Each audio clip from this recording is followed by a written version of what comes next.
excited to be speaking with one of my personally favorite composers.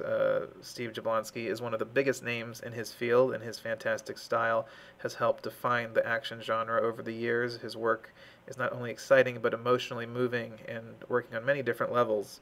His versatility can be heard in scores like Steam Boy, the 2003 release of the Texas Chainsaw Massacre, Your Highness, and Desperate Housewives. He is also known for his continued collaboration with director Michael Bay, composing every single one of his films since The Island, and even working as an additional composer on his films before that.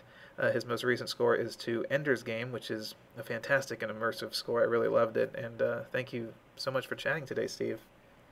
Sure. Wow. After that introduction, I don't. Thank you.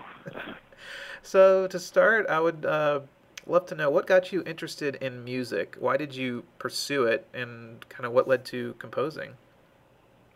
Let's see it. I can trace that all the way back to my youth.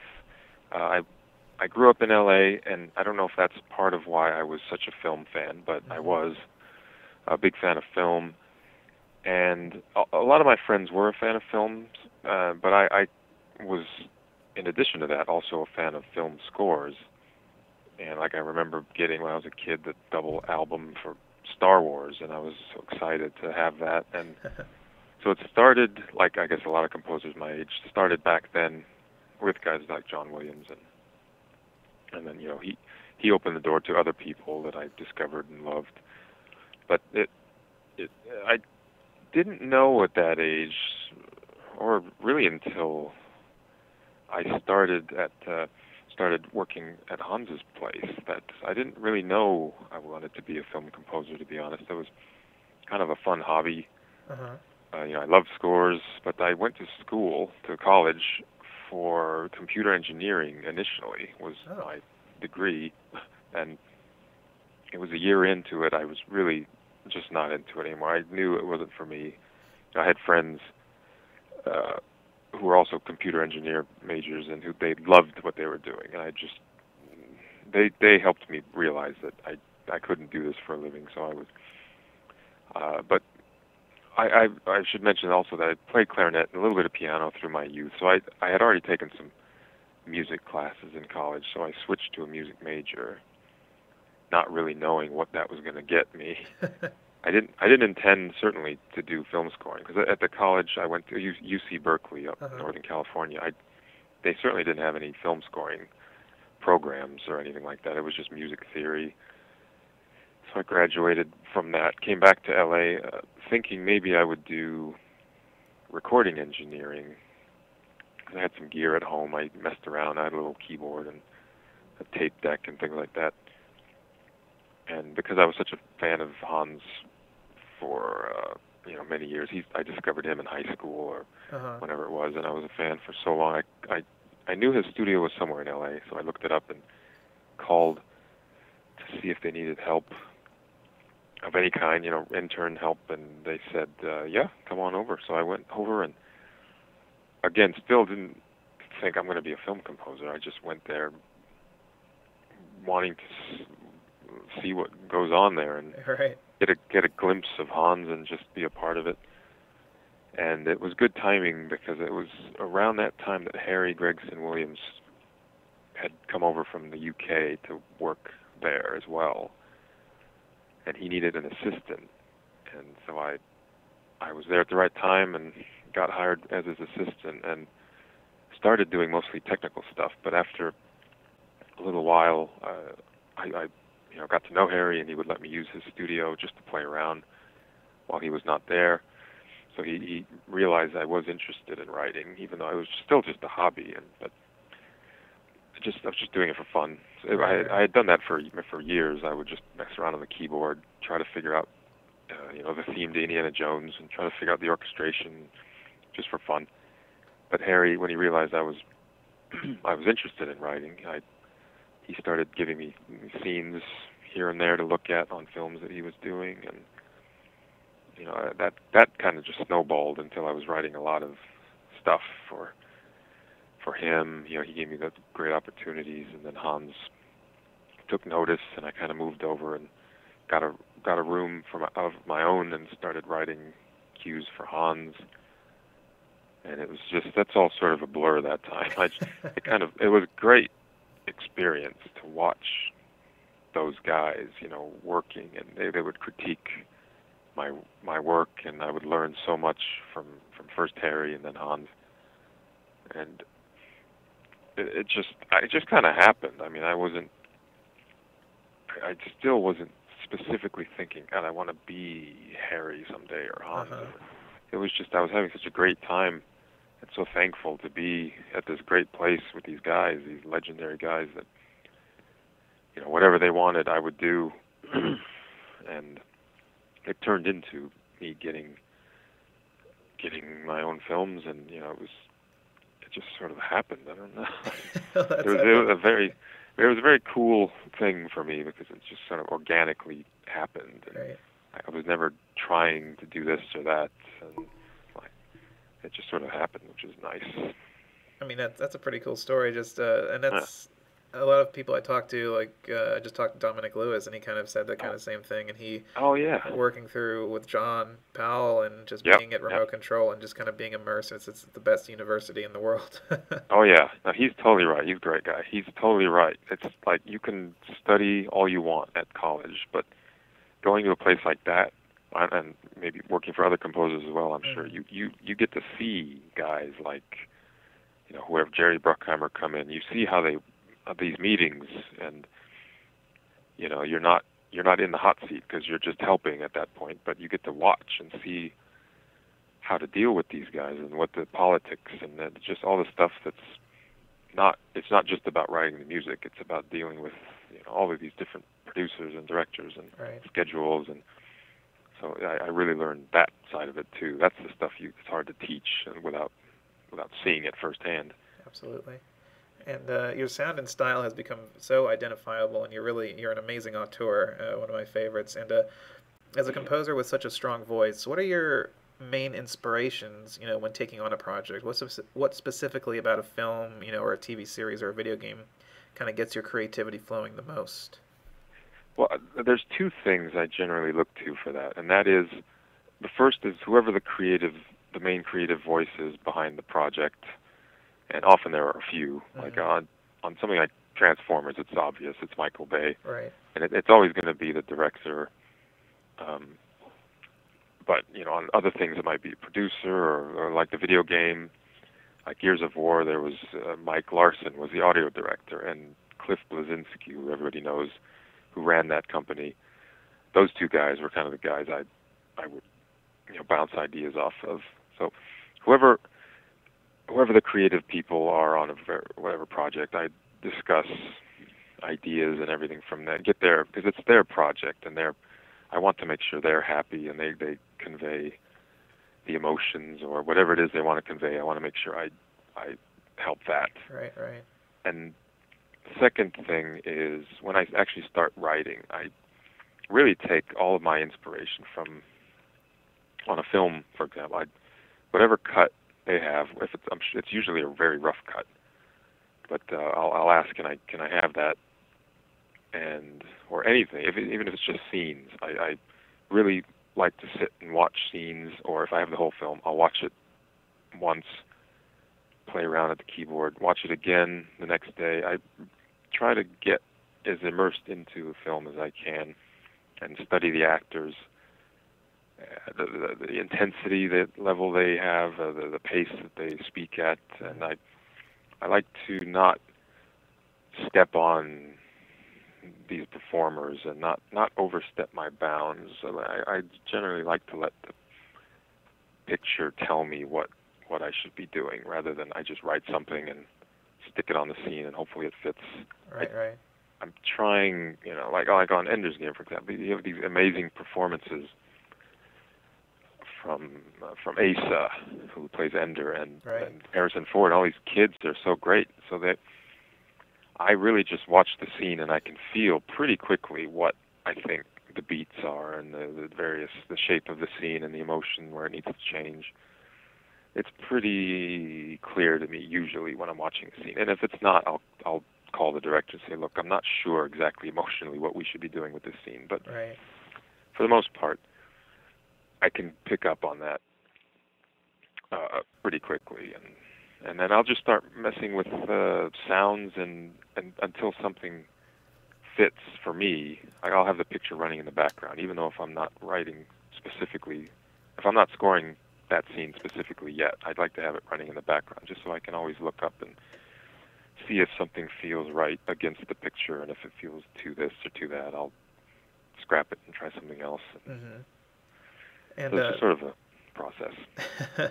and for Ender's Game, I loved it because it felt, I mean, it felt like you, but it kind of felt like a new, different experience. And so working with such an amazingly detailed kind of science fiction world that the story exists in, how do you go about creating the sound for this film? Like, was it easy to pinpoint it, or did it take a lot of kind of trial and error to find the right sound for that story? It actually wasn't too difficult, and part of that is because we didn't have a lot of time. For some reason, the schedule we didn't. But I went into the film not actually knowing the book. I'm one of the few people who had not read the book. Right. And I actually am glad I hadn't read the book, because I sat down at that screening when they said, we're interested in you doing this film. I sat down and watched it, having no idea what it was going to be. I thought it was just going to be a sci-fi movie with ships and things blowing up or whatever, and then I realized it's actually more of a drama, in my opinion, more of a drama wrapped up in the package of a sci-fi movie, and it was way more thoughtful and detailed than I expected. And like the entire last reel of the film, usually the films I do, the entire last reel is usually a one long action scene. But in this case, it's really not. It's a very personal scene with this boy just finally figuring out what all these visions and all these things that have been happening to him throughout the film.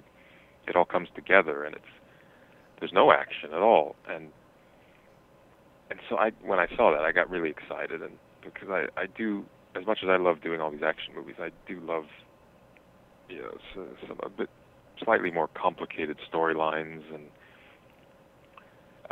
and just the fact that he's meant to be 11 or 12 in the film, it's different than he's scoring these big army guys running around with guns or whatever.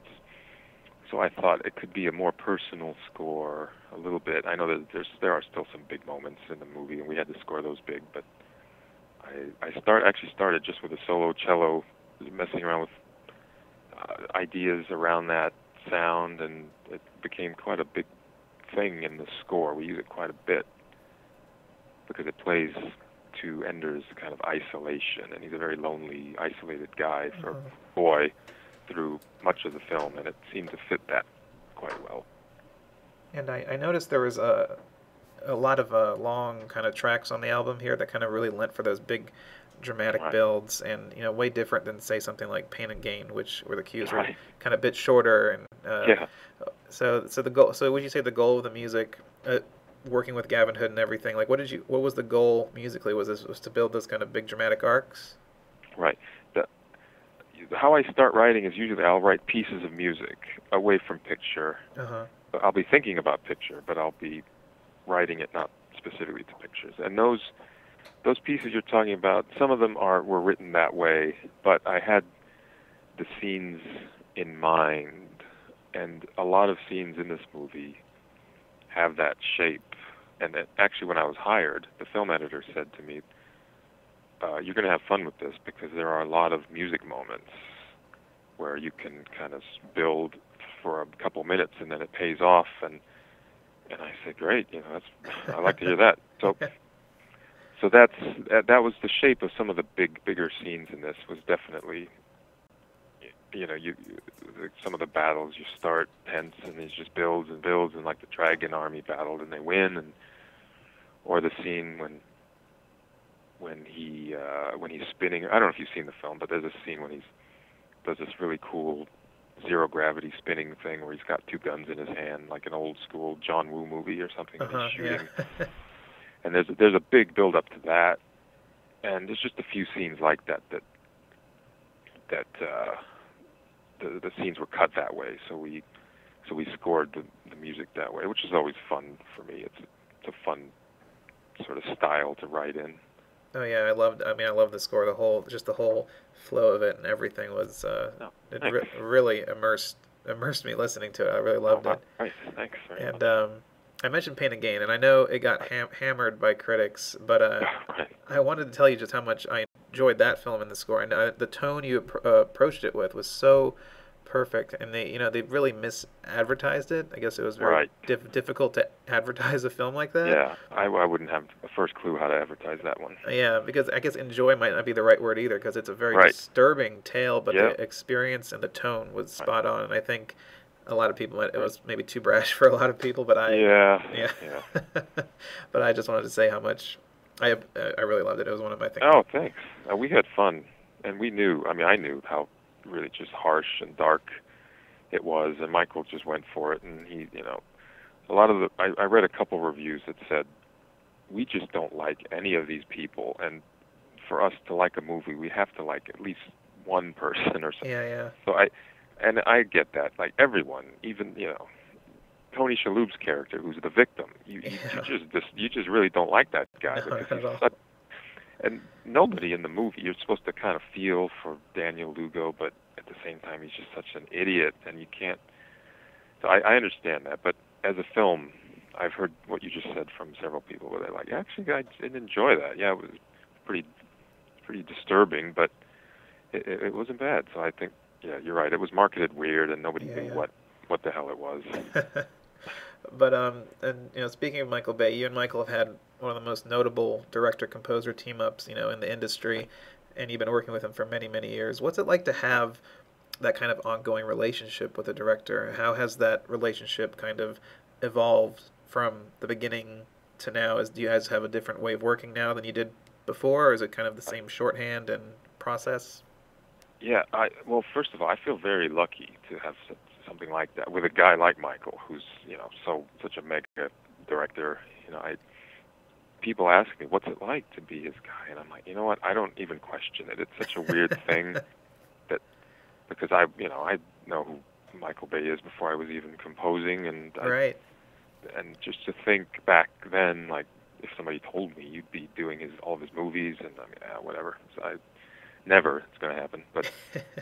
So it's still odd to me when I think about it. But having said that, it's a great relationship. I'm thankful to him. As every time I see him, I really feel appreciative of what he's done for me and the loyalty he's shown me, and he gives me this big giant stage to perform my music because we know that, well, most of his films anyway, many millions of people are going to watch it all over the world. So he's giving me this opportunity to reach out to all of these people in every different country on the planet, and I think our working relationship is probably just, if anything, it's gotten a little simpler. Like he kind of trusts what I'm doing. Early on, he might have come to my studio a bit more often. Uh-huh. But now, a lot of times I'll write, like for Pain and Gain, I wrote a bunch of stuff and just kind of sent it to him. And I think he might have been in Miami at the time, and he just listened in his cutting room that he has in his Miami home. And I would get notes that way. So it's gotten a little bit. I don't know what the word is. A little bit simpler, maybe, and so, but the Transformers movies are always crazy because it's just so much going on. But and he has his hands in every aspect of his movies. So something like Transformers, they're so complicated. There's so much CGI, and he's flying up to ILM, a couple times a week to go check the CGI work, to check the robots and whatever, and just to make sure it's what he wants. And he does that with the sound designers. He does that with me, and every aspect of this movie he's doing that. So I kind of just grab him whenever I can, whenever he's in town, or whenever he has a minute. I try to schedule with his office. Say, look, if he's, can he come over for an hour? Okay, he can't. But how about I go over to his place? I'll bring some music. And so I really just try to accommodate his insane schedule. Oh, yeah, yeah. And he's he's great. He makes time, and if he can't, like I said, if he's somewhere off in it's off in Miami because he does live there part of the year. I would just send him music and he'll listen there, and I think as far as trading comments back and forth, we do have a shorthand. Like if he says something's cool, then I know that's good. That's a good thing. He really likes it. He never goes, "That is amazing." He never. He's just like, "Yeah, that's cool." Or sometimes he'll say, "I think it's good.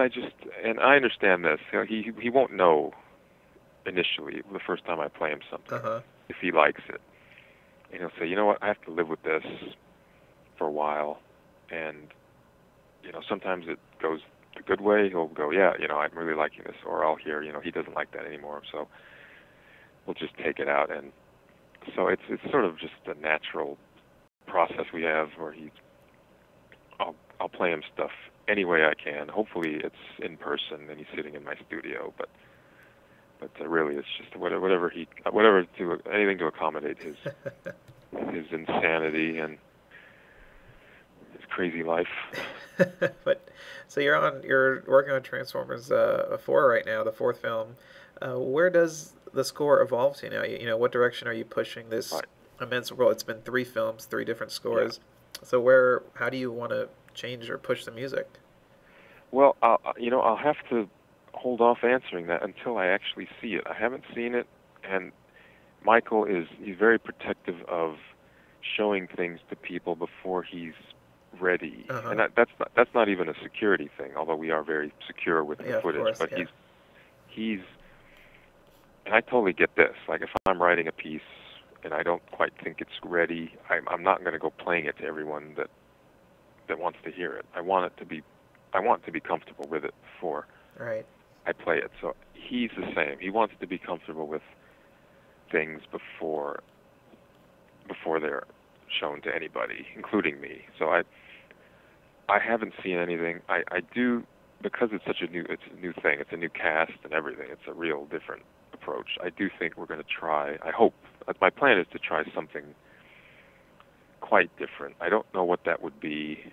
It's just right now. It's just the word different. I'll try something different. But I hope when he shows me something that I'll the ideas will come quickly and I can go experiment and play it to him and see if he likes what I'm doing. But I usually I think every film we've done, I don't speak to him at all while he's shooting because it's just such an intense process. And then as soon as he's done shooting, he'll call me in, and he usually has 3 or 4 scenes compiled, like 3 or 4 big scenes that are important to him, and so he starts with those, and he'll show me those scenes. And I won't necessarily score them yet, but it's just to give me a feel and a vibe of what he's doing this time, and we'll talk. And he usually has great ideas. Like the Pain and Gain approach was all him. He said, "I want this to be all electronic, no orchestra." Right. And that opening scene to score it that way was totally his idea. He wanted it dreamy and kind of off and weird, and he gave me all these great adjectives to work with. So I expect he'll do the same for Transformers 4. He'll tell you, "I don't know anything about music." That's what he says, but he knows what he likes and what he feels, and he's great at giving direction like that. And I've worked with him so many times, I know what he means. If he says something kind of abstract, I usually know what he's trying to get at, and hopefully I can interpret that into music. So I'll do that again this time and see how it goes. Oh, I can't wait. It's the Transformers scores. They've been so. I mean, they're huge. Everyone knows the themes. They're playing in the theme parks and on the rides and everything. So they've really kind of grown and had this big life outside the movie. So it's really awesome. Oh, great! Thanks. But talking just of action, kind of just in general, you've scored so many explosions and car chases and gunshots and people dying and all this stuff. So in your opinion, as kind of this master of that genre, what is a good action score? What does a score need to be a successful companion to an action film? Did you say what does an action score need? Yeah, like what is it? Okay, right. What makes a good action score? Right. Well, on an action film, one of the things I always like to do is to meet with the sound designers, and I'm fortunate enough to have a great relationship with Michael Bay's sound guys because I've known them for so long. Right, right. And if you can establish a relationship early on, and while you're writing music, I like to send them cues so they can hear what I'm doing, and I like them to send me the sound effects they're doing so that I can hear what they're doing. And if we're in the same frequency range, and like, okay, maybe I should back off that range, or they'll back off that range. And it's in an action film, there's so much sound. Like if both of us, them and me, if we just throw everything at this movie, it's going to be a mess when we get to the end and try to mix it all together. So, and sometimes that happens anyway. Just it's because there's gonna be too much sound eventually. Yeah. Something's gonna have to give. But I really like working with these guys because they're musical as well. Sometimes they will time their effects. Like the one thing I always tell people is that the Transformers, I think it was Part 3, they timed the helicopter blades. They made them in time with my cue, and they didn't tell me that. I just saw that one day, and I said, "Is that a coincidence?" And I called them. I said, "Did you guys do that?" And they said, "Yeah, we did that." So that just subtle things like that really help it become one kind of cohesive thing. So that for an action movie, I think just making it not like just a full-on kind of ear-busting experience for the audience. We're very conscious of that, and I know that what I'm telling you is more of a sort of a technical side of it, but that's always what I think of when people ask me, how do you approach action movies? I said, well, you really do need to pay attention to what the sound guys are doing, because it could just be a mess. You want people to hear the music, and you want people to hear the sound effects, but the only way to do that is to work together. And if they're taking up all the low end, maybe I'll do something in the high end. And there's some scenes where we decide at the final mix, okay, sound effects are going to take over here, so we duck the music and push the sound effects, and then the music can be pushed here, and we'll duck the sound effects there. So it's this kind of endless dance between the two of them, because generally it's wall-to-wall music and it's wall-to-wall sound effects. So that's the biggest challenge. But musically, I think theme-wise, I approach every film the same. I just write themes that are inspired by the movie, and so I don't really have any special in that respect. I don't have any special approaches to action movies. I just watch them and hopefully come up with some cool ideas and themes, and then start applying them to the scenes. Which you do, and I mean it makes a lot of sense. The working with editing and everything, because that's when those moments happen where the music will drop down and then a huge sound effect like a bass drop will happen. And it gets the chill, the hairs on the back of your standing up. And that Michael loves that stuff. I gotta tell you, he's really into those moments. So it's cool to work with him on those, because we try to do those whenever we can. And if he says I'm feeling that, then it's good. If he says I'm not feeling it, then you go, okay, I mean, it's not quite there yet, and I keep working on it. He's a great, because I mean, I'm not a musician, but when I first fell in love with films, it was actually I was about 9 years old, and when The Rock came out, and that's the score that hooked me. Nicholas Smith, nice. Hans Zimmer, Harry Gregson-Williams. Mm-hmm. So that was the one. So the action editing with the score is what wrote me. Oh yeah, no, they did it. It's great. That's a great film, and they did a great job with using the score, weaving it in throughout the action and the sounds and the story. Yeah, that's one of my favorites as well. That's right when I started at Hans's studio, they were doing that, so I got to see a little bit of that happen, but it was very exciting. That's cool. Well, to wrap up, I always like to ask composers this one question. If you could score any film ever made with no disrespect to the original composer or the score itself, which film would you choose? Oh my goodness. Let me see. I'm thinking right now in my head, just rapid fire, all of my favorite films are coming into my mind, but they're also all of my favorite scores, so I would never want to replace. Like, The Untouchables is one of my favorite films, but that's one of the greatest scores ever written, so I would never even think of doing that. Let me see. Well, not to replace it, just what would you love to, like, the background you'd love to play in, that kind of thing. What would I love to Yeah, like play in? which film that you really love that you would have loved to have, not to replace the score, but just have the chance to score something like that.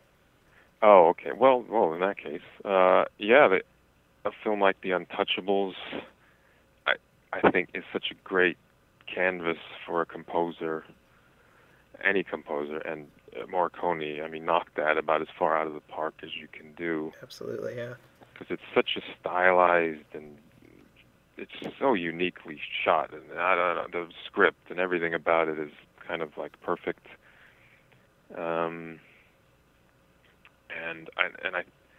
It's funny. I'm thinking back to these old horror films only because I recently saw this band Goblin play live in L.A. And they scored a lot of 70s horror films that I was into. I watched a lot of weird stuff when I was young, but there's those films also. The Dario Argento films. Oh yeah. Your horror fans will know about that, but absolutely, they're so stylized and like striking visually that I think those would be very like really cool to be inspired by that. And I think that's why I have so much fun with Michael, because visually he's like the master. I know he catches some heat for some storylines occasionally, but I don't think anyone does visuals better than him. I remember watching the Transformers, the first one, for the first time, and there was the scene when Sam is being chased by these dogs, and I was like, oh my God, I was so riveted. And it was a scene he just showed me. I hadn't even seen the whole movie yet. And I looked at him like, damn, this is really, you had me. I don't even know what's going on, but Sam, just the way he cuts, and he's the master of that, and you can't really take your eyes away from it. And I think that's why so many people go. But so maybe that's why I'm drawn to his films. He's visually so striking, and it's anything like that that's so sort of grabs you. It's good for a composer because it really inspires you to try to do something cool and unique. And so I get that's a weird combination. I said Untouchables and Dario Argento movies, but that's no, it's a great for some answer. reason the first two things that came to mind. That's a great answer. Oh, good.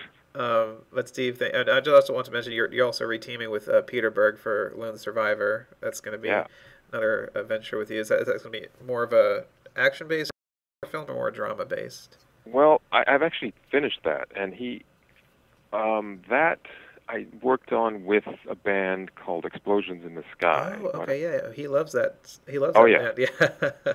Yeah, his original idea for that film was to use them exclusively for the score, and I said that's a great idea. I was a little bummed out because it's based. I don't know if you know the story, but it's based on a book written by a Navy SEAL. It's based on a real life Navy SEAL mission that went really bad, and there was only one lone survivor, hence the title. But, right. And it's a bit more serious than stuff I've done. And I was like, oh man, I really would love to have been a part of that. But so Explosions they were working on it, and then I got a call at some point that Pete actually did want me to come in and look at some scenes. So the majority of it, maybe 60% or so of it is them, and then I came in to do the 40% remaining. Like I did the full final reel with the big rescue, which was great fun. But we definitely tried not to approach it like an action movie, and we found ourselves backing off quite a bit. Just we weren't sure how far to push it because it's real guys, and the characters existed, and these guys were trying to be respectful and not turn it into Hollywood. These guys are cool, and I mean they are cool, but we don't want to forget that these guys actually did die.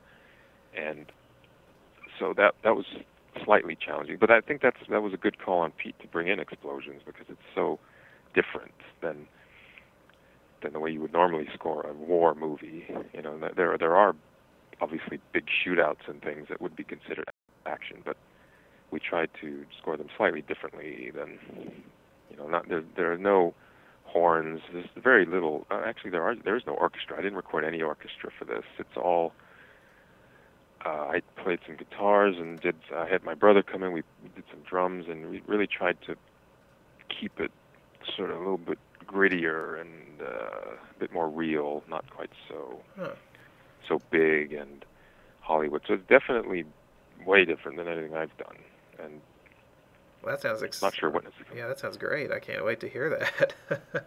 Cool. Yeah, no, it was fun. I hope people. I think it's coming out soon. I think they want to push it for like the award season, because it's that kind of movie. Right. I think, but it was quite a good experience, and I'm glad Pete did call me and say, you know, I do want you to work on this after all. It was nice. I got to speak to the guys from the band, and we talked a little bit about the sounds, you know, and I tried not to go completely off of what they were doing, so it wouldn't sound like two different scores. Right. Hopefully we have kind of a nice blend of all of us. You know, we'll see. Well, Steve, thank you so much for your time today. This has been amazing. It's, you know, your music has been such a big part of my life and my love for film. Wow. So it's a great honor and a pleasure. Yeah. Thank you. Oh, no, thank you. It's always a pleasure to speak to someone like yourself, who I just sit in my cave, I call it, my studio, for so many hours just by myself doing this stuff. So to talk to guys like you who actually are listening and you enjoying it, it means a lot to me. So thank you.